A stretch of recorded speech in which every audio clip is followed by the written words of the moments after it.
안녕하세요. 컴퓨터를 켜볼 여유가 없을 정도로 바쁘고 힘들게 지내오던 최근 한 달이었는데요. 마음 굳건히 다잡아보면서 제 사연을 여러분들께 들려드려 볼까 합니다. 정신이 없고 심적으로 많이 힘든 상황이라 글이 많이 횡설수설할 수도 있겠지만 여동생 일인 마냥 정성 들여 들어주시면 감사하겠습니다. 저는 얼마 전에 과부가 되었어요. 한자 말 그대로 남편이 죽고서 배우자가 없이 혼자 사는 여자가 된 것이죠. 아주 어릴 적에 남편을 여윈 청산과부는 아니고요. 다행히 제 나이는 올해 44이랍니다. 남편하고는 27에 결혼을 해서 17년 함께 살았어요.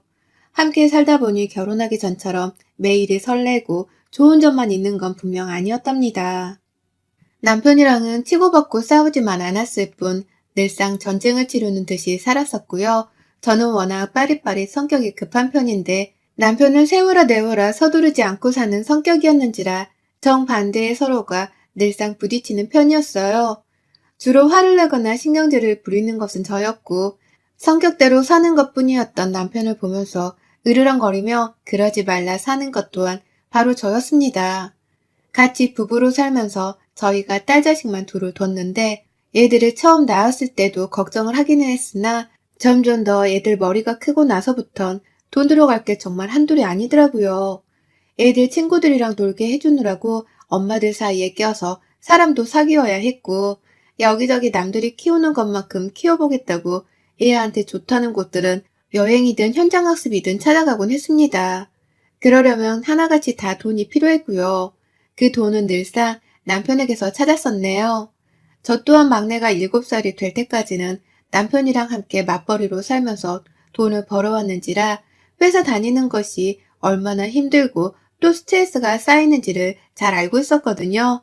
하지만 막상 일을 그만두고서 주부가 된 후로는 뭐가 그리 답답했었는지 남편에게 돈을 더 벌어오라고 제때 승진을 해서 아이들을 좀 보란듯이 당당히 키워보자며 늘 보챘답니다.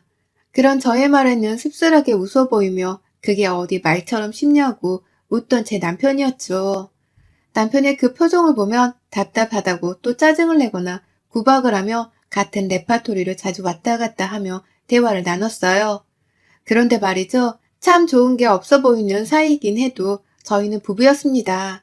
같이 피를 나눈 자식을 둘이나 가지고 있는 부부였습니다. 서로 싸우고 지지고 볶아도 결국 내 남편은 저의 가장 가까이에 있는 사람이었어요. 미워도 늘 따뜻한 밥을 차려주고 출근하러 나가는 뒷모습이 너무 힘들어 보여 안아주기도 하던 저였습니다. 남편한테 부담이 될까 싶어서 저한테는 돈 한 푼을 쓰지도 않은 채 아껴 쓰기도 했고 이 글 한 편에 다 담을 수는 없지만 저희 부부는 서로를 많이 의지하면서 살았어요. 남편도 그렇고 저도 그렇고 서로가 없는 세상은 상상을 해보지 못하고 살았습니다. 죽기 살기로 싸운 후에도 잠들기 전에는 같은 침대 위에서 늘 미안하다 고맙다 하면서 꼭 안아주던 우리였는데 남편이 갑자기 죽어버렸어요. 원인은 교통사고였고요. 마지막 인사도 건네지 못했습니다. 그건 저희 딸들도 마찬가지였고요. 한순간에 멀쩡한 가정이 산산조각이 나버렸고 저는 할 수 있는 것이 아무것도 없었어요. 내 남편이 죽었다는 사실이 믿기지 않아서 거의 며칠을 멍만 때리고 있었던 것 같습니다. 그 바람에 친정 식구들이 저를 도와 제 딸들을 대신 돌봐주고 식사도 챙겨주며 정말 난리도 아니었죠. 저희 언니가 아예 애들을 데리고 자기 집에 가서 며칠 동안 재우며 학교에 보내기도 했었습니다. 저는 친정엄마가 정신 차리고 빨리 애들 생각을 하라며 다그치는 바람에 겨우 일주일 정도가 지나고 나서야 온전히 아이들의 엄마로 돌아온 것 같아요. 남편 사고 보상금에 보험금, 그리고 사망 후 퇴직금까지 들어온 돈은 꽤 되었지만 아이들 시집까지 보내는 데에 쓸 돈을 생각하면 턱없이 부족했습니다. 그래서 열심히 일자리를 알아보면서 저 스스로 빨리 돈을 벌어보려고 엄청 노력을 했는데 요즘 코로나 때문에 청년들 실업률도 높다고 하더니 저 같은 아줌마는 어디 이력서 한 장도 제대로 넣기가 힘들더라고요. 경력 단절이 너무 오래되어 제대로 된 사무직에서 일을 할 수도 없었습니다. 그러니 진작에 사무자리는 포기를 한 채 또 열심히 저 같은 사람을 받아주는 식당 알바라도 해보겠다며 여기저기 다녔어요. 그러다 겨우 운이 좋게 파트타임 일자리 하나를 구해서는 저녁에만 몇 시간 일을 하며 푼돈이라도 벌기 시작했고요. 아직 월급도 받지 않았을 만큼 시작한 지 얼마 되지 않은 초짜배기입니다. 그런데 이렇게 바쁘게 변한 상황을 인지하면서 살아가고 있는 저의 정신이 요즘 들어 확 깨곤 하네요. 뭐에 쫓기듯이 일을 하러 가고 집에 와서는 아이들을 돌보고 주변 사람들의 안부 전화를 받으면서 보통처럼 잘 살아보겠다고 애를 쓰고 있었는데 이런 저한테 시누이가 망치로 머리를 때리듯 번쩍 정신이 살아나게 해주더라고요. 뻔뻔한 막말을 쏟아내면서 말이죠. 저희 시누이로 말할 것 같으면 저희 남편을 아주 쏙 빼닮은 남편의 누나입니다. 단 성격은 아주 정반대였죠. 약간 저랑 비슷하고 성격이 급한 편이고 성질도 자주 부리는 편인데 그 화를 저한테도 참 쉽사리 내더라고요. 저는 윗사람이라고 형님을 좀 배려하고 존중하려 하는 편이었다면 형님은 전혀 그런 기미가 없으셨어요. 오히려 아랫사람이라고 절 참 함부로 대하는 분이셨답니다. 결혼을 하고서 신혼집을 들어가니 자기 방을 하나 만들어 놓으라는 이상한 소리를 하더라고요. 자기 식구나 가족들이 저희 집으로 왔을 때 숙박을 할 수 있도록 여분의 방을 만들어 두라면서요. 뭐하러 내 집에 와서 하룻밤까지 자려고 하나 싶어 의아하더군요. 다 같이 서울에 사는 마당에 집까지 가는 거리가 귀찮아서 저러는 건가 싶어 황당하기도 했습니다. 하지만 좀 더 형님을 겪어보고 난 후에야 알 수 있었어요. 형님이 저희 집에 자기 방을 만들어 놓으라고 했던 이유는 정작 자신 때문이 아닌 바로 시어머니 때문이었죠. 저희 어머님께서는 그 당시 이미 저와 같은 과부셨습니다. 시아버지가 쥐병으로 먼저 세상을 떠나신 상태였고 그래서 혼자 살고 계셨죠. 집은 다 같이 서울에 있었고요. 그런데 형님은 허구없는 시어머니를 저희 집으로 보내더라고요. 저희 두 아이들의 생일날에도 축하를 해주라면서 어머님을 저희 집으로 데리고 왔는데 집으로 갈 때에는 어머님을 데려가질 않더라고요. 그냥 어머님께는 오늘 여기서 자고 가. 엄마 방도 있겠다. 라고 하면서 어머님을 하룻밤 묵고 가게 하려는 말을 서슴찮게 했어요. 그냥 명령하듯 그 말을 뱉어냈죠. 그러면 저는 당연히 거절하지 못한 채 어머님 하루 주무시고 내일 가세요. 라고 하면서 형님 말에 마지못해 수긍을 하는 척 했고요. 시어머니께서는 또 눈치 없이 그런 저의 말에 응답을 하며 알겠다고 누울 자리를 깔으셨고요. 그런 식의 예기치 못했던 어머님의 하룻밤 묵기는 계속되었습니다. 다 형님이 옆에서 명령하듯 제안을 하신 바람에 어머님이 주무시고 가셨고요. 제가 일을 그만두고 주부가 되면서부터는 형님에 의해서 시어머니가 저희 집을 찾아오는 일이 더욱 잦아졌어요. 형님은 이제 주부니까 일도 없고 심심할 것 같아서 엄마도 며느리랑 같이 있으면 적적해 하지 않으실 거고 라고 하면서 시어머니를 툭 던지듯 데려오셨고 그렇게 찾아와서는 자신도 덩달아 저에게서 대접을 받곤 하셨답니다. 참 어울리기 싫은 존재였는데 자꾸만 집에 시어머니랑 같이 찾아와서는 참 시덥지 않은 소리들을 자주 하셨죠. 이를테면 이렇게 자주 보고 살 거면 그냥 차라리 시어머니를 데리고 사는 게 어떠냐 하면서 합가에 대해서 떠본다거나 시어머니랑 살면 뭐가 좋은지에 대해 나열을 하면서 합가를 그냥 하라고 실실 웃으며 보채는 것이었죠. 그래서 제가 혼자 잘 살고 계시는데 뭐하러 같이 살면서 불편해해야 하겠어요? 라고 하며 거절 비슷한 뉘앙스라도 풍기면 형님은 너 그렇게 안 봤는데 생각보다 매정한 면이 있구나 라고 하면서 절 마치 세상에서 가장 피도 눈물도 없는 차가운 며느리 마냥 취급을 하셨답니다. 제가 원하는 말은 그런 게 아니었고 함부로 합가 얘기를 꺼내서 미안하다고 하는 말들이었는데 형님의 입에서는 그런 말들을 전혀 기대할 수가 없었습니다. 그런 식으로 저에게 듣기 좋은 말을 해주실 분도 아니고 저를 배려해 주시는 분도 아니었거든요. 그렇게 바라는 것 하나 없었던 형님이셨는데 제 남편이 죽고 난 후에 뵌 형님은 제게 더욱 가혹하게 구셨답니다.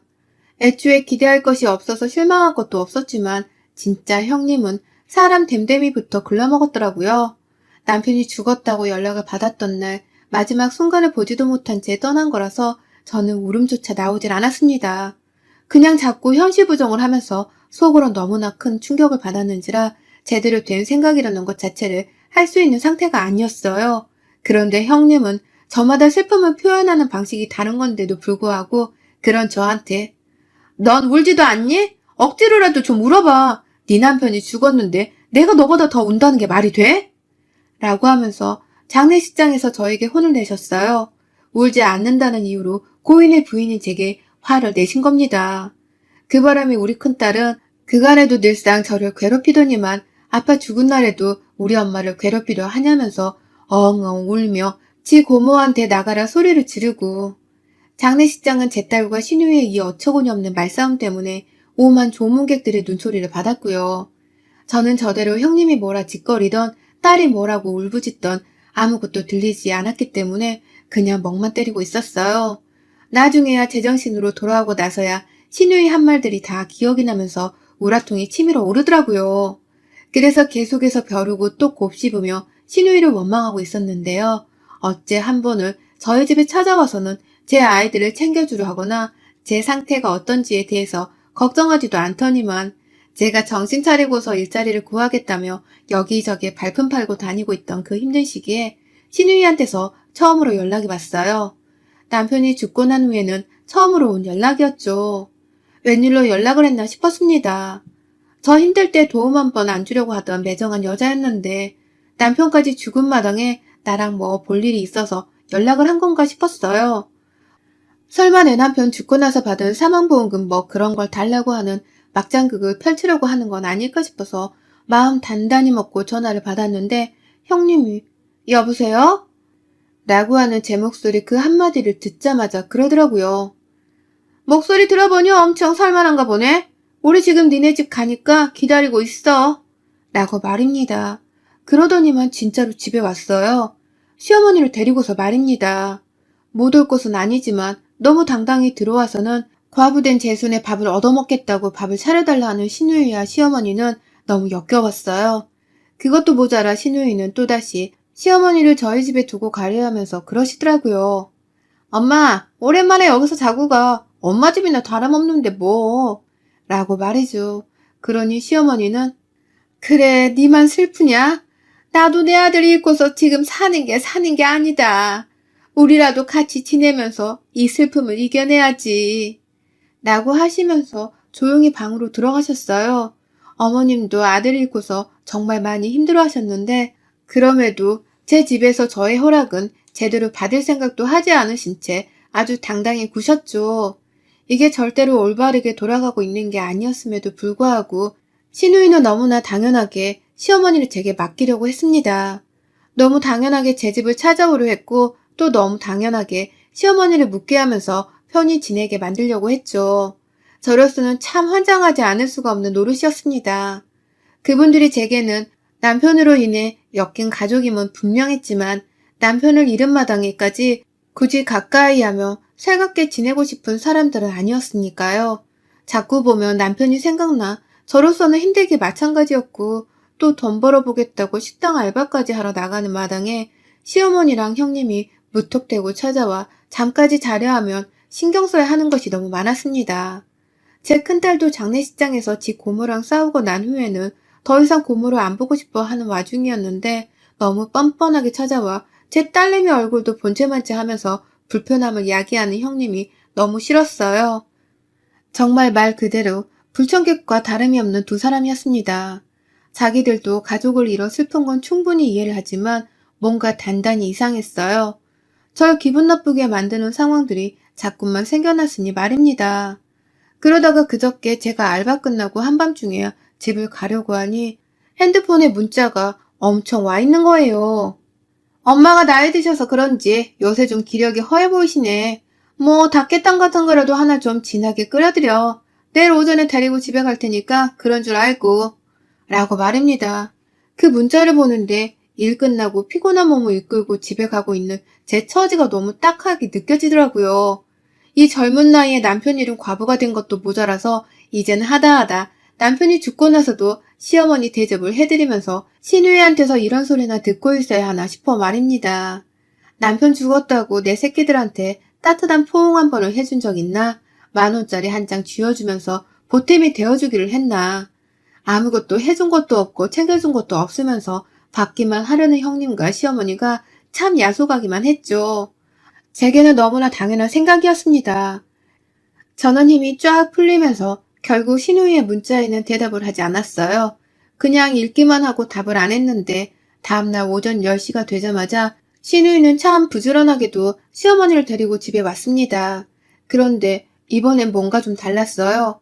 집안에 들어오는데 그 뒤로 짐가방을 둘이서 하나씩 들고 들어오더니 신우이는 다시 집을 나가서는 더 큰 캐리어 가방 하나를 또 들고 오더라고요.